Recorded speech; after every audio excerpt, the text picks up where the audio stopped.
하나님의 말씀은 에베소서 1장 23절 읽겠습니다.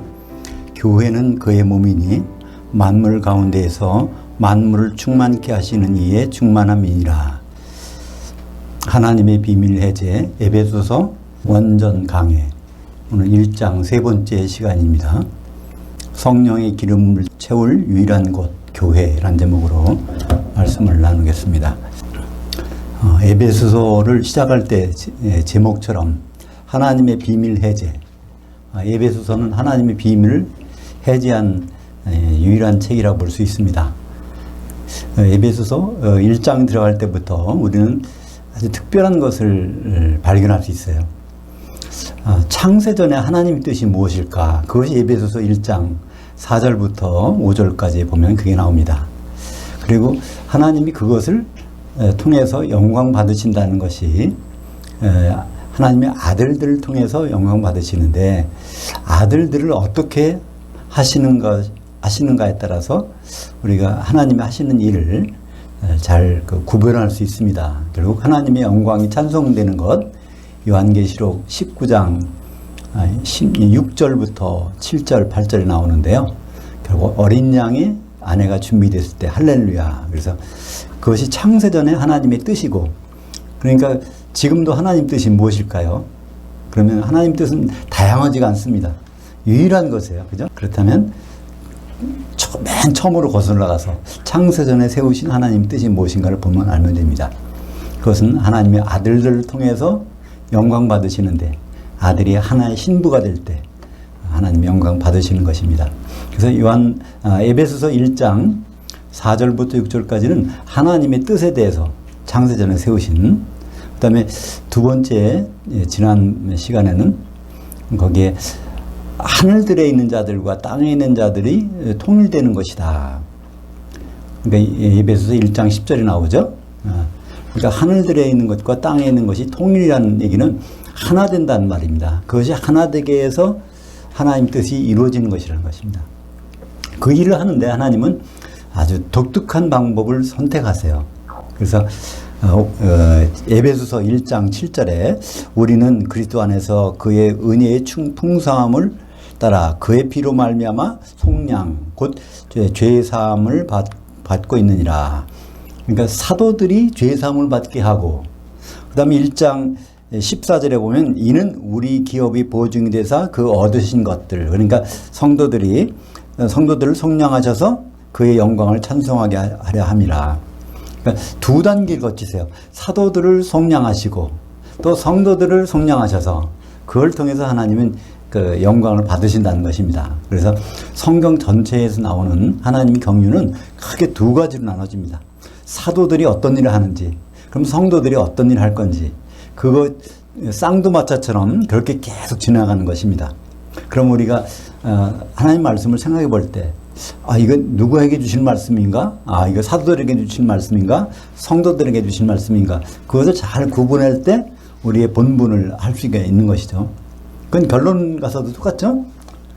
요한계시록 21장 14절에 그 예루살렘 성의 구조를 보니까 그 기초석이 사도들이고 그 위에 성벽이 성도들이 한 몸 된 것이 나타나는 것입니다. 그래서 사도들의 일과 성도들의 일은 반드시 구분되는데 그 두 일은 불가분의 관계가 있다는 것을 말씀하고 있습니다.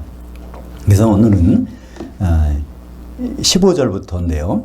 이것으로 말미암아, 그러니까 이것이라는 건 무엇일까요? 앞의 일들, 사도들의 일을 따로 주시고 성도들의 일을 따로 주셔서 일을 하시게 했는데, 그렇기 때문에 이것으로 말미암아 사도된 바울의 입장에서는 이렇게 어떻게 해야 되냐면은 그런 내용들이 그 앞에 쭉 나오고 있죠. 15절 이제 하반절에 보면 주 예수 안에 있는 너희들의 믿음과 모든 성도들을 향한 사랑을 나도 듣고, 그러니까 사도들의 관심은 항상 어디 있을까요?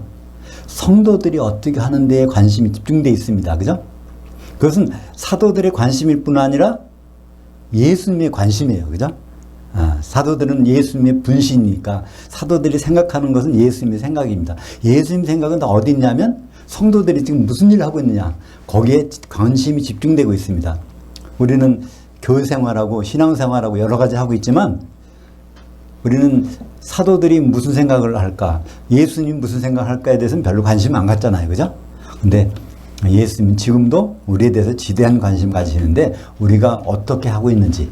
근데 에베소 교회에 대해서 사도들이 생각하고 있는 것과 실제로 들리는 소문이 있어요. 에베소 교회가 지금 어떻게 하고 있다는 얘기입니까?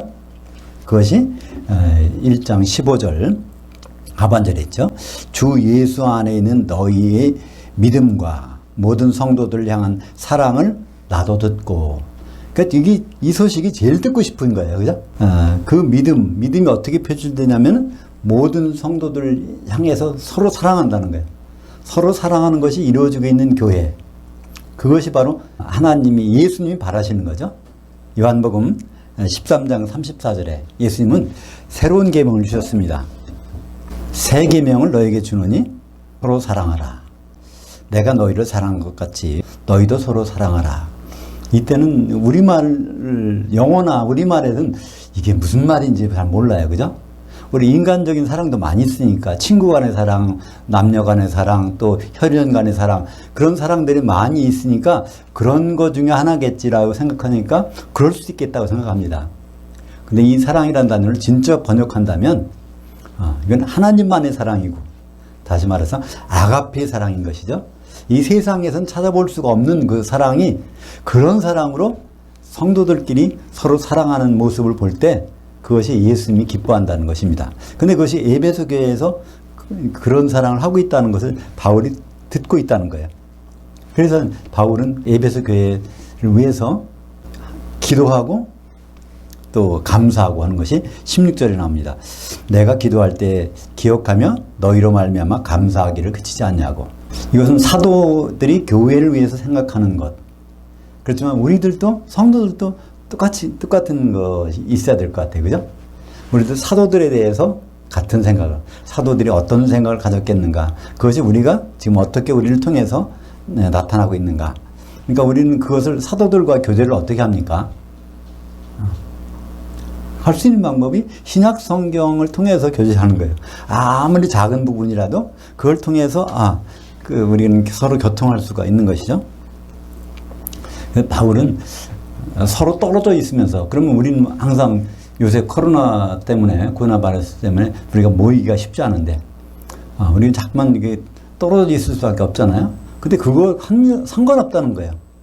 바로 고린도전서 5장 3절에 보면 바울이 어떻게 서로 모여있는지, 서로 교통했는지 그런 내용을 설명해 주고 있습니다. 고린도전서 5장 3절, 내가 실로 몸으로는 떠나 있으나 영으로는 함께 있어서 거기 있는 것 같이 이런 일을 행한 자를 이미 심판하였노라. 몸으로는 어디 있어요? 지금 몸으로는 에베소에 있어. 근데 바울은 영으로 어디가 있어요? 고린도교에 가 있단 말이에요. 고린도교의 성도들하고 같이 있어요 지금. 그죠? 교제하는 거예요. 4절 보면 주 예수의 이름으로 너희가 내 영과 함께 모여서, 그렇잖아요. 같이 모여있다는 거예요. 우리 주 예수의 능력으로 이런 자를 사탄에게 내어줬으니 이는 육신은 멸하고 영은 주 예수의 날에 구원을 받게 하려는 것이라. 예수님이 이제 마태복음 5장에서, 마태복음 18장에서 이런 말씀하셨죠. 그러니까 우리 몸을 이루고 있는데 그 지체 중 하나가 범죄하면 그걸 떼어내버리고 지옥 안 들어가는 것이 낫다, 이런 말씀하셨는데, 고린도 교회도 그런 사람들이 있단 말이에요. 그 사람에 대해서 얘기하는 것이 있어요. 그러니까 이런 모임이 있었다는 얘기예요. 어떻게 모였냐면 영으로 함께 있어서. 그러니까 우리가 떨어져 있지만 우리가 영으로 이렇게 교통할 수 있으면 좋겠어요. 근데 우리가 세상 일이 바쁘다 보니까 하루 24시간 중에 세상 일은 거의 대부분 나머지 주님에 대한 일, 또 성도에 대한 일은 별로 생각하지 못하는 것이 우리 현실 아닙니까? 근데 예수님은 분명히 약속하셨어요. 마태복음 18장 20절에 두세 사람이 내 이름으로 모인 곳에는 나도 그들 중에 있느니라. 그러니까 예수의 이름으로 모인 곳에는 분명히 있겠다는 거예요. 그래서 예수님은 지금 셋째 하늘에 가 계신데 어떻게 여기 있을까요? 근데 예수님이 이름으로 모인 곳에 그 이름으로 오신 분이 함께 있다는 얘기입니다. 그죠? 그래서 우리는 성령께서 우리는 이렇게 몇 사람 모이지 않는 것 같지만 우리는 성령께서 같이 계시다면 몇 천 명, 몇만 명 모이는 것보다 더 풍성할 수가 있는 것이죠. 이 자리가. 17절 보겠습니다.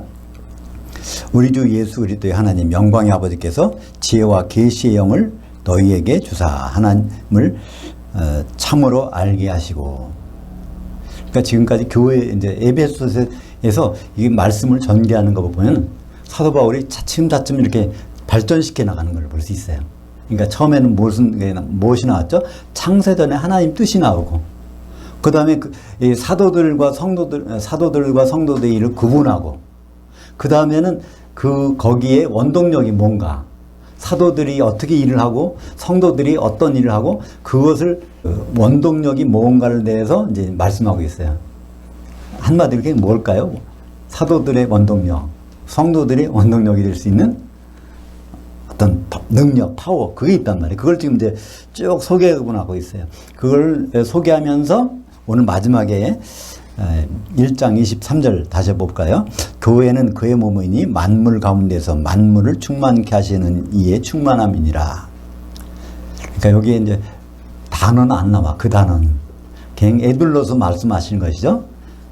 그러니까 만물을 충만케 하시는 게 성령인데 성령에 대해서 이제 마지막으로 나옵니다. 그러니까 1장은 하나님 뜻으로 시작해서 성령으로 마감하는 것이 1장 에베소서 교회의 내용입니다. 그래서 다시 17절로 돌아가면 우리 주 예수 그리스도의 하나님 영광의 아버지께서 지혜와 계시의 영을 성령을 너에게 주사 참 하나님을 알게 하시고. 그래서 하나님을 아는 방법은 우리가 지식으로 아무리 성경을만 읽어봐야 이건 도저히 알 수가 없다는 거예요. 그 대표적인 예가 성경 지식이 가장 많은 사람. 그러니까 초대교회 당시에서 전 세계적으로 가장 최고인 사람이, 그러니까 그런 성경에서 증언하고 있으니까, 그죠? 성경에 대해서 지식이 많다 하는 사람이 있어요. 사도행전 18장에 나오는 그 사람, 아볼로죠? 아볼로가 에베소 교회의 목회자였어요. 그렇게 지식이 많게 가르쳐 줬어도, 그 애는 성령에 대해서 알지 못한단 말이에요. 그죠? 근데 어떻게 할 수 있죠? 그 지혜와 계시형, 성령을 통해서 하나님을 알 수 있다. 그걸 통해서만 하나님을 알 수 있어요. 근데 여기서 안다는 단어가 여기는 에피그노시스. 그냥 그노시스만 해도 돼요. 그노시스.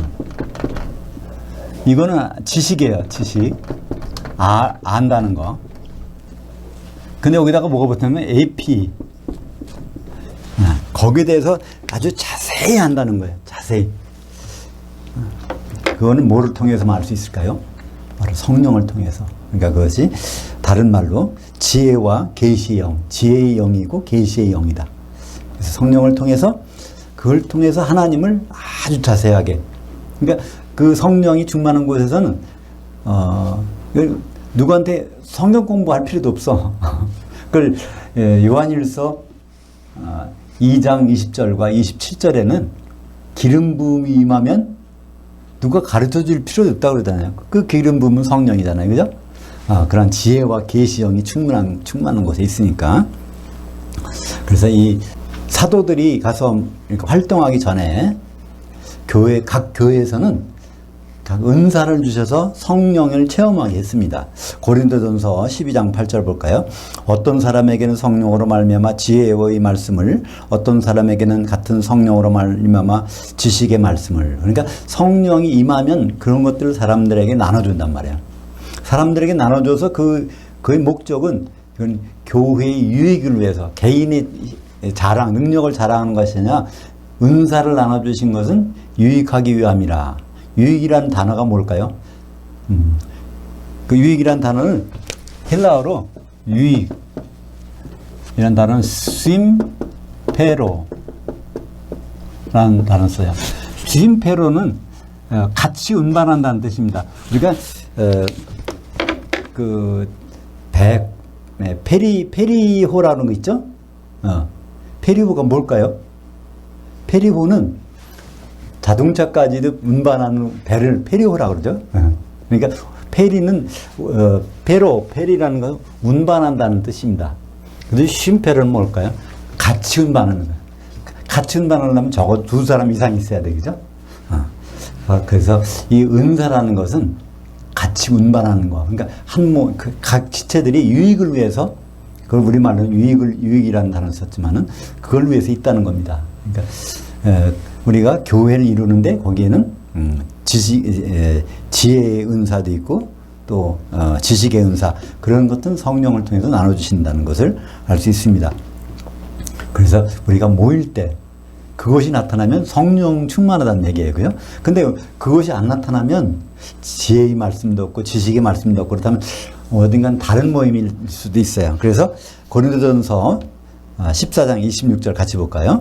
그런즉 형제들아 어찌할까, 너희가 모일 때 각각 찬송시도 있으며 가르치는 말씀도 있으며 계시도 있으며 방언도 있으며 통역함도 있나니 이 모든 것은 덕을 세우기 위하여 하라. 그래서 모일 때, 예배로 모일 때 이런 것이 자연스럽게 나타나는 거예요. 하나님 뜻을 아는 것. 성령이 계신 곳이니까 성령이 하고 싶은 일들이 나타날 거 아니에요? 근데 한번 예배로 같이 모였단 말이에요. 근데 거기에 이런 것들이 없어. 그럼 그 성령이 별 활동을 안 하시는 그런 교회에 예배에 참석한 거나 마찬가지입니다. 그래서 요한복음 14장 26절에 성령이 과연 어떤 일을 하실까를 말씀해 주고 있습니다. 보혜사 곧 아버지께서 내 이름으로 보내실 성령, 그가 너에게 모든 것을 가르치고 내가 너에게 말한 모든 것을 생각나게 하리라. 하나님 말씀이 잘 생각이 안 나세요? 잘 모르겠어요? 그럼 성령께서 멀리 계시다는 얘기예요. 그죠? 하나님 말씀이 좀 알고 싶고 좀 그 생각나고, 그렇다면 성령께서 가까이 계시구나. 그런 거를 그 바로미터가 되는 것이죠. 내가 지금 나의 생각의 중심이 뭐가 있는가, 내가 성령과 얼마나 거리가 있는가, 그것을 우리가 알아볼 수 있는 것입니다. 근데 우리가 성령을 통해서 지혜의 계시의 말씀도 있고 방언도 있고 방언 통역도 있고 그런 것이 있는데, 그게 교회에 있어야 되는데 지금도 그런 것이 필요할까요? 그때 당시 고린도전서를 기록할 때만 해도, 고린도 교회에 이걸 고린도전서의 말씀을 줄 때만 해도 그때는 신약 성경이 없었습니다. 완성이 안 됐어요. 그러니까 그들이 특별한 사람들을 통해서 그런 일을 해왔던 거죠. 일일이 사도가 상주하면 괜찮은데 사도가 없을 때는 어떻게 하나님 말씀을 깨달을 수 있을까요? 그래서 그런 은사를 두어서 한 몸을 이루게 했는데, 근데 그게 없어질 때가 있다는 거예요. 은사가 필요 없을 때가 있다는 거예요. 그것이 고린도전서 13장 8절, 9절, 10절을 같이 읽어보겠습니다. 사랑은 언제까지나 떨어지지 아니하되 예언도 패하고 방언도 그치고 지식도 패하리라. 우리는 부분적으로 알고 부분적으로 예언하니 온전한 것이 올 때는 부분적으로 하던 것이 패하리라. 그러니까 예언, 방언 통역, 그런 지식, 하나님을 아는 지식, 이런 것들이 이제 계속 있어야 되는데, 이런 것들은 부분적인 것이라는 거예요. 예언이라는 것이 무슨 말일까요? 우리가 생각하는 예언은 좀 다르죠? 앞에 일을 알아맞추는 거, 그건 미리 얘기하는 것이 우리 그 사회에서 통념적 예언의 정의인데, 성경에서 말하는 예언은 그게 아닙니다. 성경에서 말하는 예언은 페테이아. 페테이아라는 단어는 보스에서 왔어요. 여기에서 온 단어가 포토라는 단어입니다. 포토. 사진 찍는 거예요. 이거는 바깥으로 사진 찍어내는 거. 하나님의 속마음을 바깥으로 드러내는 것이, 그것이 예언이에요. 그러니까 우리가 생각하는 건 앞의 일이잖아요. 그거 관계없단 말이에요. 과거 일이건 지금 일이건 장래 일이건 하나님의 속마음을 사진 찍어서 드러내주는 사람이 그 예언자고, 그걸 하는 일이 예언입니다. 그러니까 그런 예언이 있어야 되는데, 하나님 뜻을 알려줘야 되는데, 그래서 그런 일들을 은사를 받은 사람이 그런 일 했단 말이에요. 그죠? 또 지식이라는 것도 하나님 말씀을 잘 깨닫는 그 지식, 그것도 있어야 되고, 또 우리가 알아듣지 못한 방언할 때 그 방언을 통역해서 또 하나님 뜻을 알게 돼요. 근데 그것이 부분적으로 하는 것, 그것이 패한다는 거예요. 언제 패할까요? 고린도전서 13장 10절. 온전한 것이 올 때는 부분적으로 하던 것이 패하리라. 근데 그때까지는 방언하고 예언하고 이제 방언 통역하고 이것을 쭉 해야 돼요. 근데 온전한 것이 오면 할 필요가 없는 거죠. 지금까지는 온전한 것이 예수님이 온전한 분이라고 그래서 예수님 오시면 그때는 예언 방언가 필요 없다. 그때까지는 열심히 해야 된다. 이렇게 해석을 해왔습니다. 전통적으로. 근데 이 온전한 것은 헬라어에는 성이 있고 그죠? 성이 있어요. 중성이에요. 만약에 온전한 것이 예수님을 가르친다면 거기다 남성으로 소스를 들 거예요. 온전한 분이 오면. 그죠? 근데 중성이란 말이에요. 그것은 뭘까요? 그 앞에 있는 말을 받는 것입니다. 부분적으로 하는 것이 아니라 온전하게 하는 것이 오면은. 그러니까 하나님의 완전한 계시가 임하면, 하나님의 예언이 완성되면 그런 뜻입니다. 그러면 이런 부분적으로 하던 예언하고 방언하고 통역하는 거, 그것이 필요 없단 말이에요. 확실한 게 왔으니까. 그죠? 그것이 바로 요한계시록입니다. 그래서 요한계시록 22장 10절에 이 예언의 말씀을 봉인하지 말라고 그랬어요. 왜 그럴까요? 하나님이 온전한 것이니까 봉인하지 말라. 또 요한계시록 22장 18절 19절에는 거기 무슨 말씀이 있죠? 간단히 말하면 가감하지 말라. 그러니까 18절에는 22장 18절에는 이 예언의 말씀을 해서 더하는 자는 뭘 더해요? 이 요한계시록에 나오는 모든 재앙을 그에게 더해준다는 거예요. 그러면 지옥 들어가고 불못 들어가고 뭐 그런 것에 더한다는 것은 뭘까요? 그건 완전히 그 멸망이죠. 근데 요한계시록 22장 19절에는 이 예언의 말씀에서 하나라도 빼는 자는 바로 예루살렘 성에 들어가는 것이 들어가지 못하게 되는 것이죠. 그러니까 예루살렘에 못 들어가면 예루살렘 바깥에 있게 된다는 거죠. 성 밖에는 불못이 있는데, 그러니까 불못 들어갔다 지옥 들어갔다 하는 그런 일을 하게 하는 사람은 어떤 사람이냐면은 간단해요. 요한계시록의 내용에서 가감하게 되면 거기는 뭐 1등으로 항상 거기에 그건 이제 완전히 보장이 되는 것입니다. 그러니까 그만큼 가감이 하나님이 가감을 못하게 하는 예언이라면 온전한 예언일 수 있죠. 그죠? 그러니까 요한계시록 이후에 성경책이 기록되지 않은 이유가 있습니다. 아무도 기록할 수 없어요. 그죠? 그러니까 그 벌을 어떻게 받으려고? 그러니까 지금 2000년 동안, 거의 2000년 동안 요한계시록 이후에 하나님 말씀을 기록한 사람이 안 나왔어요. 그러니까 그것은 온전한 예언이기 때문에 그렇습니다. 근데 그것이 있기 전까지는 이제 그런 일들이 있었다는 거죠. 18절 보겠습니다. 너희 마음 눈을 밝히사 그 부르심의 도망이 무엇이며 성도들 안에서 그의 기업의 영광이 풍성함이 무엇이며, 이게 계속 연결되는 문장인데요. 그러니까 성령을 통해서, 지혜와 계시 영을 통해서 그걸 받게 되면 뭘 할 수 있어요? 마음 눈을 밝힌다는 거예요. 우리가 이렇게 육안으로 보는 게 있지만 우리가 보는 것은 여러 가지가 있죠. 그죠? 꼭 눈으로 안 볼, 맛은 어떻게 볼까요? 맛은 뭐 혀로 보는 거고, 그죠? 냄새는 코로 보는 거고. 하여튼 그런 마음 눈으로 우리가 볼 수 있는 것은 지혜와 계시의 영이 임해야 우리는 그것을 알 수 있다는 것입니다. 그래서 우리 마음 눈을 밝혀서 그의 부르심의 소망이 무엇인지, 그러니까 그라는 것은 하나님입니다. 하나님이 우리를 부르신 그 하나님이 바라는 것이 있다는 거예요. 하나님 무턱대고 우리를 부르신 게 아니라 하나님이 바라는 것이 있어서 우리를 부르셨는데 그게 무엇인지를 우리가 깨닫게 된다는 거예요.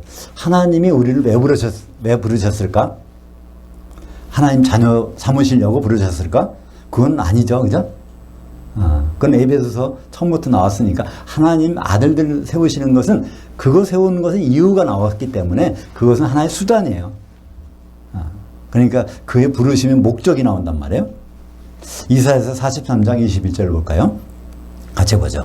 이 백성은 내가 나를 위하여 지었나니 그들이 나의 찬송을 부르게 하려 함이니라. 하나님은 궁극적으로 할렐루야의 그걸 명사항이 테힐라입니다. 할렐루야를 부르게 찬송했다는, 부르셨다는 거예요.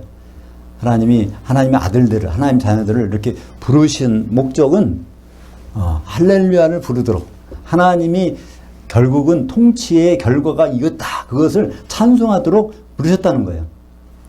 그것은 어떻게 할 수 있어요? 지혜와 계시의 영, 성령이 임하면 그걸 알 수 있다는 거예요. 아무리 성경 공부를 많이 해도 우리는 그것을 알 수 없는데 지혜와 계시의 영이 임하면 그걸 알 수 있다는 거죠. 그래서 사도 바울이 에베소 교회에다가 지금 그 편지를 쓰고 있는 거예요. 오늘 내용은 주로 무슨 내용입니까? 성령께서 사도들을 통해서 성도들에게 뭘 하고 있는지를 설명하고 있어요. 그죠? 그 다음에 18절 그 다음 부분에 보면 성도들 안에서 그의 기업의 영광이 풍성함이 무엇이며, 그러니까 성도들 가운데서 그의 기업, 하나님의 기업이 성도들 가운데서 어떻게 풍성하게 이루어질까. 그러니까 성도들이 결국은 성도들의 기업이 뭐죠? 첫째는 교회죠, 그죠? 성도들은 목적이 교회를 만드는 거예요. 그게 완성이 되면 바로 하나님의 어린 양의 신부가 되는 것이니까 그것이 무엇인지를 의미를 깨닫게 해주신다는 거예요. 우리는 아무리 성경 공부를 해서 교회가 그리스도의 신부입니다, 그러니까 잘 준비해서 예수님과 결혼합시다, 그걸 많이 성경 공부를 해봐야 그건 별로 의미가 없다는 거예요. 뭐가 아니면 성령께서 마음의 눈을 밝혀서 그거를 깨닫게 해주지 않으면은 별로, 예배 시간 그 시간만 그거 이해하고 그 다음에 끝난 다음에 그 다음 시간부터는 전혀 관계없는 사람이 될 수 있다는 거예요. 성령이 함께하지 아니하시면, 그죠? 네. 그래서 성령이 성도들에게 있어서 그런 것 좀 했으면 좋겠다는 사도 바울의 심정을 지금 에베소 교회에다가 편지 써서 보내고 있는 것입니다. 그래서 결국은 뭘까요? 고린도후서에서 사도가 누구라는 것을 밝혀줍니다. 사도가 왜 이런 심정으로 교회에 대해 편지하는지, 고린도후서 11장 2절. 내가 하나님의 열심으로 너희를 위하여 열심을 내노니 내가 너희를 정결한 한 처녀로 한 남편인 그리스도께 드리려고 중매했음이로다. 그러니까 사도들의 일은 간단한 거예요. 중매쟁이 역할인데 성도들은 한 처녀가 되는 거예요. 단수의 신부가 되는 것. 그 일을 하려고 중매했다는 것입니다. 그러니까 이건 성경에 많은 곳에서 이런 설명이 계속 나오고 있지만 듣는 사람들이 별로 다르게 들어요. 그러니까 이런 말씀이 분명히 있는데도 딴소리 하게 되잖아요. 우리 주님 만나기 위해서 신부단장 합시다. 다들 신부가 돼서 주님 만납시다. 이런 말을 하는 순간부터 사도들의 말을 안 듣는 거예요. 사도들의 말을 어디다 그러니까 창고에다 집어넣고 자기 마음대로 생각하는 거죠. 그죠? 주님의 신부가 여럿 있다고 하니까. 근데 그게 아니라는 거예요. 성경 말씀에 보니까 주님에는 한 신부만 필요하다. 그 신부를 위해서 사도가 중매했다. 그러니까 중매한 사람의 의견을 잘 듣는 것이 신약 성경을 제대로 보는 것이란 말이죠. 그 결과가 요한계시록 19장 7절 우리가 즐거워하고 크게 기뻐하며 그에게 영광을 돌리세. 어린 양이 혼이 이뤘고 그의 아내가 자신을 준비하였으므로. 그러니까 이것이 성도들 안에서 그의 기업이 풍성하게 나타난 영광의 표현입니다. 그러니까 성도들이 결국 모여서 뭐가 되느냐? 예수님 오실 때 그의 어린 양의 신부가 되는 모습이 바로 성도들이 궁극적으로 도착해야 될 그 목표점이라는 거죠. 그거를 어떻게 알게? 성령을 통해서 성도들이 좀 알았으면 좋겠다는 겁니다. 19절입니다.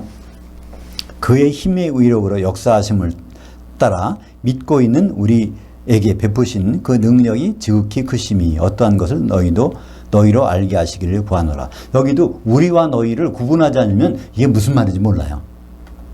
그의 힘의 위력으로 역사하심을 따라 믿고 있는 우리, 여기는 믿고 있는 성도들이 믿고 있다는 거 아니에요. 우리 사도들이 그걸 믿어서 그걸 믿고 있으니까 성령의 능력이 사도들을 통해서 나타난다는 것입니다. 그것이 바로 그런 능력이 사도들에게서 그런 능력이 나타나는 것을, 그게 사도의 개인 인간적인 능력이 아니라 그것이 바로 하나님의 그 영에 의해서 나타난 능력이라는 것을 누가 알기를 원하는 것일까요? 성도들이 그 좀 깨달았으면 좋겠다. 그런 얘기입니다. 너희로 알게 하시기를 원하나. 그러니까 에베소서에는 계속 사도들, 우리 성도들, 너희 계속 말을 주고받는 거예요. 대화가. 근데 그것을 우리가 이해하지 못하면 우리한테 하는 얘기인가, 남한테 하는 얘기인가, 그런 것을 이해하지 못하니까 흥미가 없어져. 에베소서 읽는데 자꾸만 지루하고 흥미가 없단 말이야. 근데 그것을 분명히 알면 내가 받은 것이 아니라 사도들이 받은 것이 무엇이고 또 내가 사도들을 통해서 받을 것이 무엇인가를 분명히 알 수 있게 되는 것입니다. 그러니까 예수님은 분명히 말씀하셨어요. 선을 그으셨어요. 사도들 일, 성도들 일, 선을 그어 놓으셨단 말이에요. 누가복음 24장 48절 같이 보죠. 너희는 이 모든 일의 증인들이라. 볼지어다 내가 내 아버지께서 약속하신 것을 너희에게 보내리니 너희는 위로부터 능력으로 입혀질 때까지 이 성에 머물라 하시니라. 예수님 마지막 이제 부활하시고 이제 승천하시기 전에 이 말씀하셨는데 여긴 너희는 이건 누굴까요? 사도입니다. 성도가 아닙니다. 여기서는 그죠? 사도들이에요. 사도들 보고 뭐라고 합니까? 빨리 가서 전도하라는 말씀 아니죠. 너희들 제발 여기 머물러 있으라. 뭐 할 때까지? 성령 받을 때까지는 절대로 움직이지 말라는 거예요. 그러면 성령 받았으면 그 뭐란 말입니까? 사도들이 움직이란 말이에요. 그죠? 그 말을 우리는 내가 성령 받았으니까 내가 사도처럼 일을 해야 되겠다. 우리는 다 그렇게 받아들이잖아요. 그래서 성령이 임하면 전도하고 선교하고 그 당연한 것처럼 여겨져요. 그죠? 그래서 전도가 지상명령이다. 선교가 지상명령이다. 지상명령은 지상 최고 높은 명령이다 그러는데 그거는 사도에게 주신 말씀인데 우리가 할 일은 빼먹고 사도에게 주신 말씀만 가지고 있으니 결국은 교회 기초만 닦다가 나중에는 성벽은 하나도 못 올라가. 기초만 닦고. 그것도 기초도 이미 닦아놓은 거, 사도들이 닦아놓은 것을 다시 닦으려니까 기초를 더 망가뜨리는 거예요. 그죠? 그래서 사도행전 1장 8절은 그 말씀을 반복합니다. 오직 성령이 너에게 임하시면 너희가 권능을 받고 예루살렘과 온 유대와 사마리아 땅끝까지로 내 증인들이 되리라. 이거는 명령문이 아닙니다. 사도행전 1장 8절은 예수님이 누구에게 명령한 게 아니에요. 예수님의 의지를 표명한 겁니다. 사도들에게 성령이 임하게 되면 그를 통해서 내가 사도들을 이렇게 쓰겠다는 거예요. 예수님의 의지미래. 그러니까 그 의지미래를 여기다가 한 건데 이건 예수님의 의지입니다. 그러니까 우리는 되게 저도 그랬어요. 처음에 예수 믿을 때 이 말씀 받으면 성령을 받으면 내가 예수의 증인이 돼야 되겠다. 예수의 증인이 되면 땅끝까지 이르러 우리가 복음 전해야 되겠다. 그런 말을 많이 들어왔고 또 그걸 하려고 노력을 많이 했단 말이에요. 근데 성경 말씀을 그냥 읽어보면 그건 너희가 정해져 있단 말이죠. 그죠? 그럼 너희가 이제 에베소서에서는 우리야, 사도들. 그럼 성도들 너희는 뭐라고 하는가? 우리는 거기에 기울여야 되는데 우리와 너희를 짬뽕해서 이렇게 듣게 되면 무슨 말을 하라는지 모른단 말이에요. 그죠? 그러니까 오죽했으면 성경의 마지막 부분 유다서 1장 17절에 한번 같이 보죠. 사랑하는 자들아 너희는 우리 주 예수 그리스도의 사도들이 미리 한 말을 기억하라. 여기 너희는 사도들이 아니고 성도들이죠. 성도들은 제발 좀 사도들이 한 말을 기억하라는 거예요. 사도들의 말을 들어보라는 얘기죠. 그러면 우리가 뭐 해야 될지를 아는데 그럼 예수님 말씀을 사도의 입장에서 들으니까 이제 사도 말은 더 안 들으려고 그래요. 그죠? 그러니까 이상한 일이 벌어지고 있는 것입니다. 그러니까 여기서 예수님이 가실 때 능력이 입힐 때까지 이렇게 말씀하셨어요. 거기서 성령이라는 말씀 안 하셨어. 근데 사도행전 1장 8절에는 성령이 임하시면 그러니까 그 능력이 뭐예요? 성령이에요. 그죠? 능력이라는 말은 디나미스라는 말을 씁니다. 디나미스. 이게 능력이에요. 우리말로는 여러 가지를 번역해서 권능, 능력 뭐 여러 번역했는데 여기에서 그 다이너마이트를 만든 사람이 누구죠? 알베르트 노벨이 다이너마이트를 만드는 스웨덴의 그 과학자. 그 사람이 이 성령의 능력을 그래서 따가지고 다 다이너마이트라고 한 거예요. 그죠? 그런 이름으로. 그러니까 굉장히 폭발력이 있다. 그래서 그 단어가 성경에서 가져온 단어입니다. 이것이 바로 성령을 나타내는 능력.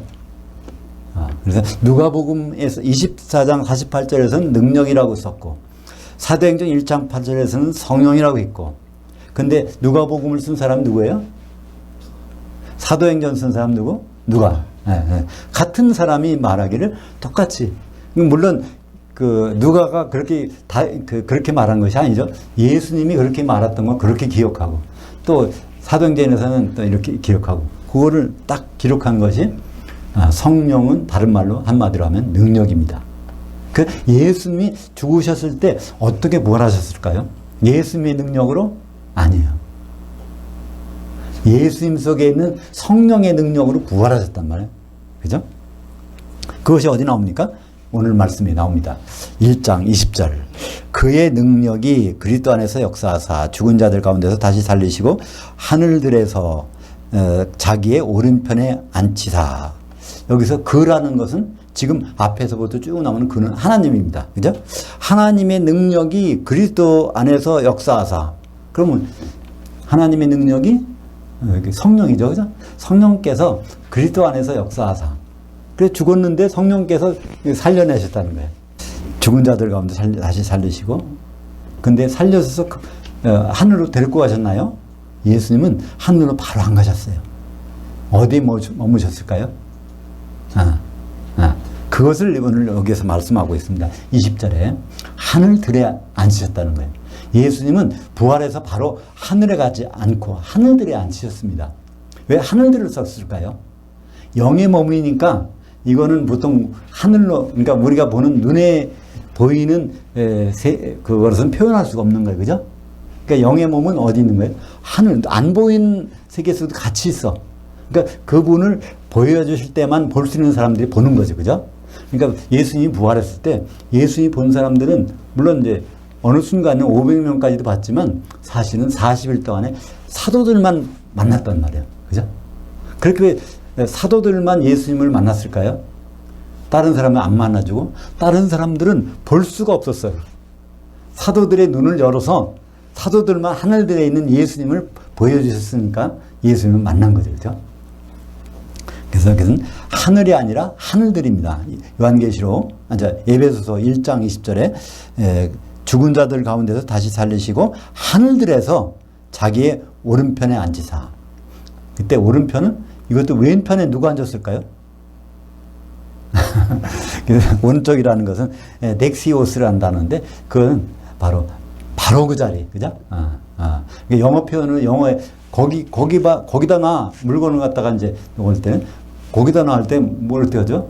right there 그런다, 그죠? right there 거기다 놔 거기 there 거기. 그러니까 right이라는 말은 바로 정확한 자리를 나타낼 때, 그러니까 예수님이 하늘들에서 바로 그 자리에 하늘들의 보좌에, 그러니까 하늘들의 보좌 그 어디죠? 아버지 하나님이 계신 곳에 같이 앉으셨다는 얘기죠. 아버지 하나님은 하늘들에도 계시고 셋째 하늘에도 계세요, 그죠? 근데 부활에서는 하늘들의 보좌에 딱 얼마 동안? 40일 동안. 그 40일 동안 앉으신 것은 어디가 있죠? 사도행전 1장 3절에 나옵니다.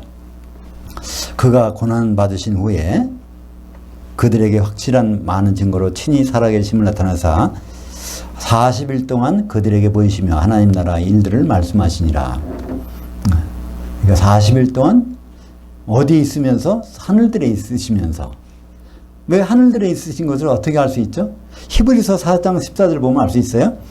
그러므로 우리에게 큰 대제사장이 계시니 하늘들을 관통하시니 곧 하나님의 아들 예수시라.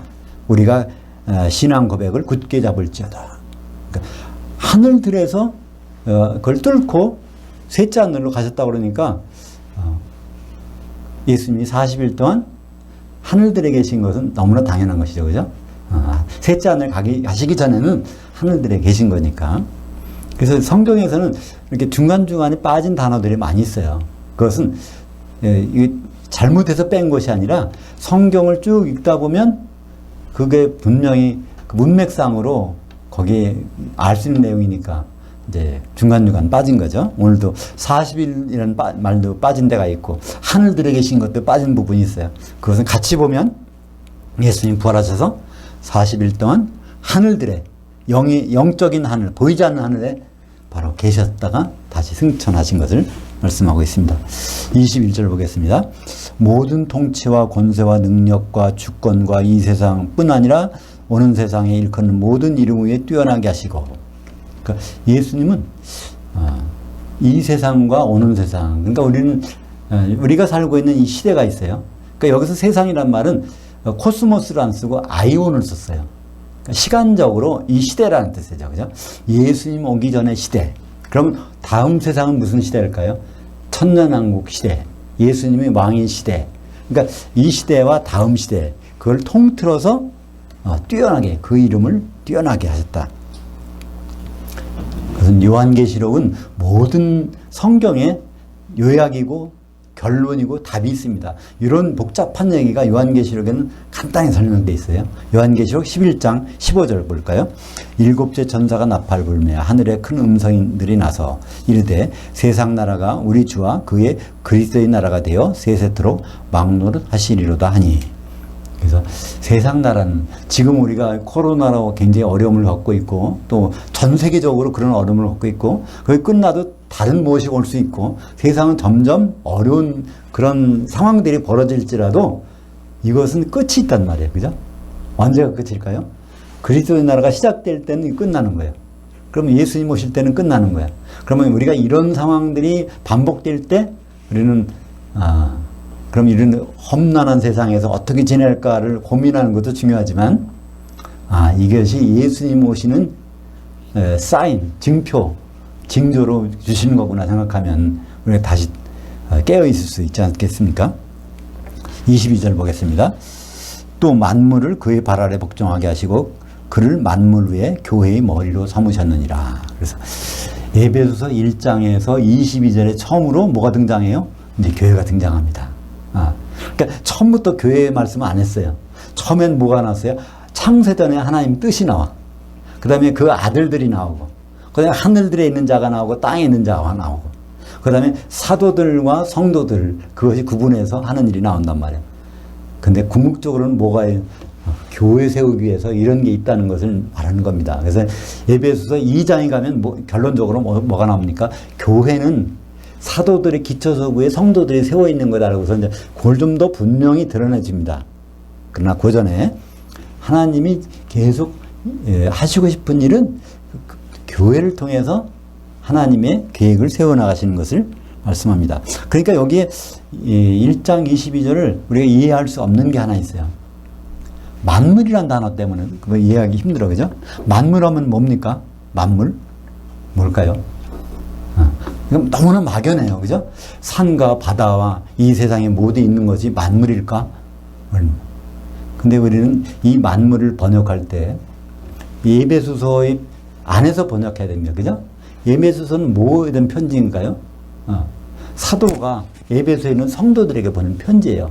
그러면 성도들은 어디 있어요? 에베소 교회 안에 있는 자들이거든요. 그러면 에베소 교회 안에 있는 여기서 만물로 번역된 것은 파스라고 하는 헬라어 파스입니다. 여기에서 이제 나온 말이 판이라는 말이 나오고 이 판이 영어로 쓰여서 펜 아메리카, 펜 퍼시픽, 그래서 범태평양 뭐 이런 얘기 나오죠.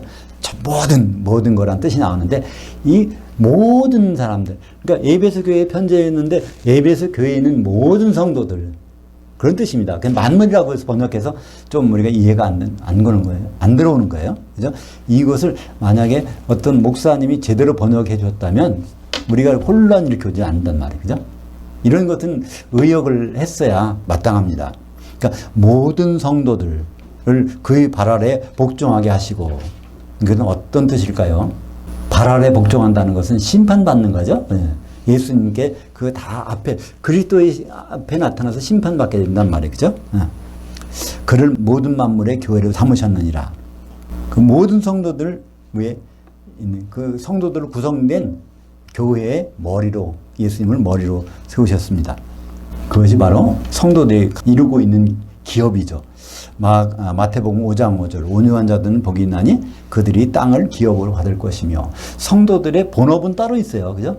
우리가 이 세상에서 하는 일 여러 가지가 있을 수 있지만 그건 부업이고 본업은 따로 있어. 그건 교회를 구성하는 거, 교회를 이루는 거. 그 하나님이 주신 기업이란 말이에요. 근데 그 기업의 머리는 예수 그리스도이십니다. 주기도문에 마태복음 6장 10절에 아버지 통치가 임하시오며 그 아버지의 그 뜻이 하늘에서 이루어진 것 같이 땅에서도 이루어지이다. 그러니까 창세전에 셋째 하늘에서 아버지가 생각했던 것이 있어요. 그것이 바로 이 교회를 통해서 이루어지는 거예요. 창세전에 생각했던 것은 예수님의 결혼식이란 말이에요. 근데 지금 교회가 완성되면 어린 양의 신부가 되는 것. 그것이 이루어지는 것. 그것이 바로 우리의 직업이란 말이에요. 본업. 우리가 그걸 하기 위해서 뭘 해야 됩니까? 한 가지 준비밖에 필요 없어요. 그죠? 기름 준비. 그것만 준비하면 나머지 것은 그분이 알아서 해주신다고 돼 있잖아요. 빌립보서 3장 21절에 우리 낮은 몸을, 우리 낮은 수준에 있는 몸을 그분이 자기 영광의 몸과 같이, 그러니까 결혼식에 참여하는 몸과 같이 변하게 해 주실 것이니라. 그러니까 우리 보고는 준비만 하고 있으라는 거예요. 성령의 기름 준비. 그러니까 성령의 기름 준비는 어디서 해야 될까요? 오늘 제목이 있습니다. 그죠? 성령의 기름을 채울 수 있는 유일한 곳. 다른 데 가서는 불가능해요. 그러니까 헛수고 하는 거예요. 다른 데서 성령의 기름 준비 할 수가 없어요. 유일한 곳이 나오죠. 그것이 23절, 오늘 에베소서 1장 23절 같이 보겠습니다. 교회는 그의 몸이니 만물 가운데서 만물을 충만케 하시는 이의 충만함이니라. 이것도 번역을 읽어보면 성경을 백독하면 무슨 소용이에요? 백독해보면 백독해도 만물 하다가 끝나거든요. 만물을 충만케 하시는, 만물이 뭐가 충만한가? 만물이 뭐 비가 많이 와서 거기에 비가 홍수가 난 것인가? 엉뚱한 생각을 한단 말이에요. 그죠? 이걸 그냥 그 의미 가지고 번역하면 교회는 예수님의 몸이니 모든 성도들 가운데서 모든 성도들을 충만히 태워주시는 분 성령님의 충만한 것이다. 그러면 우리 머릿속에 싹 들어오고 성령이 어디에 계신지를 알 수 있잖아요. 교회가 정말 진짜 교회는 성령이 충만한 것이구나. 그 속에 들어가면 기름 준비 따로 하러 다닐 필요가 없겠구나. 그럼 거기 있으면 예수님이 혼인잔치 들어가는 거는 때우는 당상이구나. 그러면 얼마나 편하죠. 그죠? 어떤 문제가 닥쳐도 어떻게 고민할 필요도 없이. 근데 그것이 번역이 좀 딱딱하게 돼서 그렇게 돼 있습니다.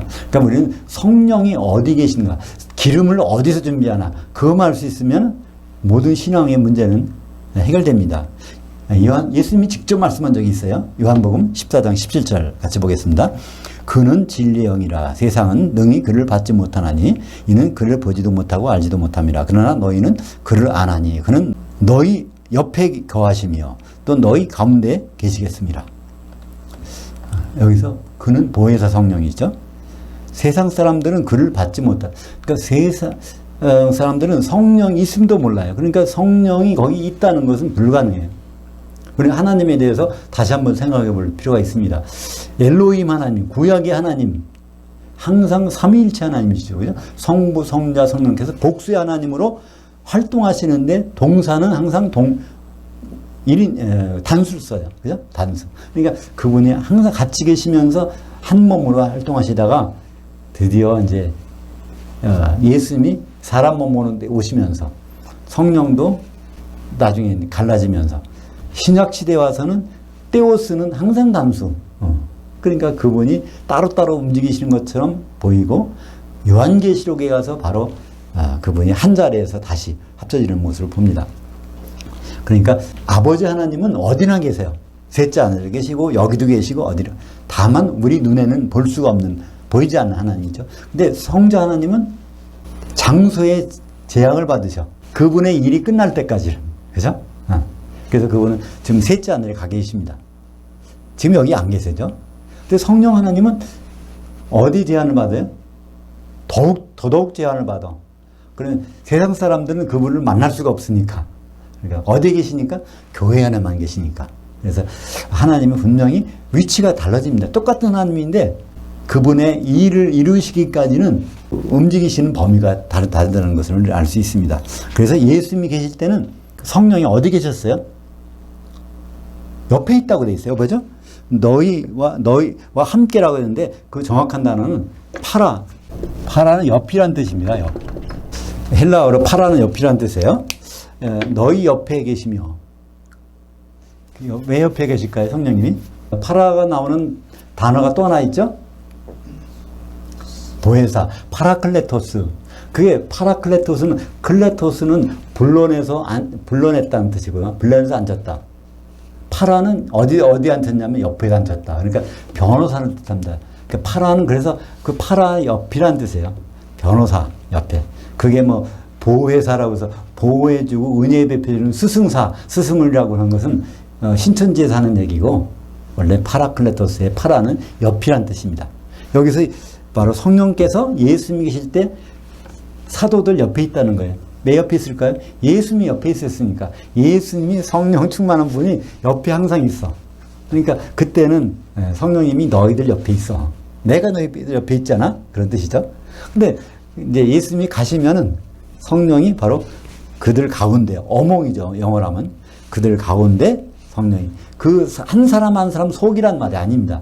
너희라는 그 가운데 바로 두세 사람이 모이는 곳에 그곳에 있겠다. 그래서 거기에는 N이라는 전치사, 그 가운데 있는 것을 말씀하고 있습니다. 그러니까 성령은 어디 계시냐? 성도들이 모인 가운데 계시는 것입니다. 고린도전서 3장 16절에 너희는 너희가 하나님의 성전인 것과 하나님의 성령이 너희 안에 계시는 것을 알지 못하느냐. 가장 오해하는 말씀 중에 하나죠. 우리 한국의 기독교인이, 외국인도 마찬가지일지 모르지만 바로 각 사람이 자기 속에 성령이 있다고 그래요. 그 말이 아닙니다. 여기선 너희 속에, 너희 한가운데 계시겠다는 거예요. 성전이라는 것은 단수입니다. 항상 성전은 단수예요. 각자가 성전이 될 수가 없어요. 절대로 될 수가 없어. 그러니까 한 성전을 이루게 되면 그것이 바로 교회를 이루는 것이죠.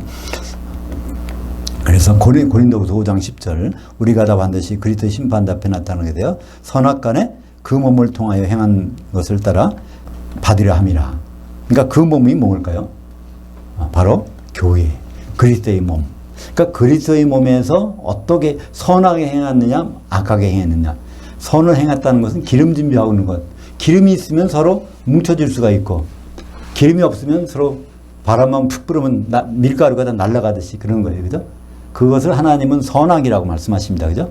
돕는 배필이 되는 쪽으로, 신불이 이루는 쪽이 있느냐? 그렇다면 그거에 관계없느냐? 그것을 선악간에 심판하실 날이 올 것입니다. 그건 누구를 심판하는 거죠? 세상 사람들과 관계없어요. 우리 예수 믿는 사람들을 그걸 가지고 심판하시겠다는 거예요. 그러니까 우리는 예수 믿는 사람들이 항상 긴장할 필요가 있어. 뭐에 대해서? 성령의 기름이 말라가고 있는지, 소멸되고 있는지. 우리는 한번 예수 믿으면 구원이 끝났다 그러는데요. 데살로니가전서 5장 19절 볼까요? 성령을 소멸하지 말며. 성령은 소멸될 수 있으니까, 성령은 소멸될 수 있으니까 그런 말을 나오는 거죠. 한번 성령이 쭉 충만하면 소멸이 안 된다면 그것은 이런 말을 쓰실 필요가 없어요. 근데 이게 현재형 명령입니다. 성령이 어느 순간이라도 소멸 안 되지 않게 해야 된다는 거예요. 이것이. 이 단어가 나오는 것이 어디죠? 또 있습니다. 스벤님이라는 단어. 그 마태복음 25장 8절에 나와요. 이 마태복음 25장의 1절부터 10절까지는, 11절까지는 뭐가 나오죠? 열처녀의 비유가 나와. 근데 8절에 가면 뭐냐면, 미련한 자들이 그 말을 해요.